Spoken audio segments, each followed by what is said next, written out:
Please kindly click on the red subscribe button below this video and subscribe to our YouTube channel. Thanks, God bless you as you do this.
Èmi ò tí dòrì sá.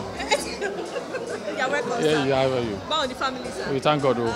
Kí lẹ lè sọ nípa movie wọ́n ní obìnrin nìkan ló ṣiṣẹ́ ń bẹ̀. Bẹ́ẹ̀ni, Kemi Afolabi ó ṣe research dáadáa because àwọn fíìmù tẹ́mi máa ń fẹ́ ni challenges pé kí lòun lorun lé lórí kó ń ṣe ó ṣe movie tó jẹ́ pé kò sọ́kùnrin ń bẹ̀. Very good idea. Movie yìí wọ́n wá ní obìnrin finally pàtì gbàjọba ṣé bẹ́ẹ̀ láti máa gbàjọba ní.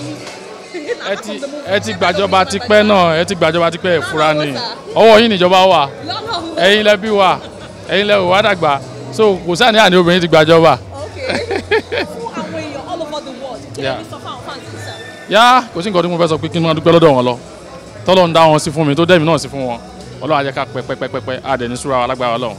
Aṣíwájú ọmọ 16 years old báyìí. Mi ò tí jù bẹ́ẹ̀ náà lọ. Gua TV ẹ máa wò station gidi ni tẹ́ bá fẹ́ mọ̀ nípa gbogbo nǹkan tó ń lọ lọ́wọ́lọ́wọ́ Gua TV is the best.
Thank you so much for watching our videos. And importantly, you need to subscribe because we drop videos almost every day. You have to subscribe. There's a circle here written Gua TV. Click on it, you see a subscribe button. Click on the subscribe button. That's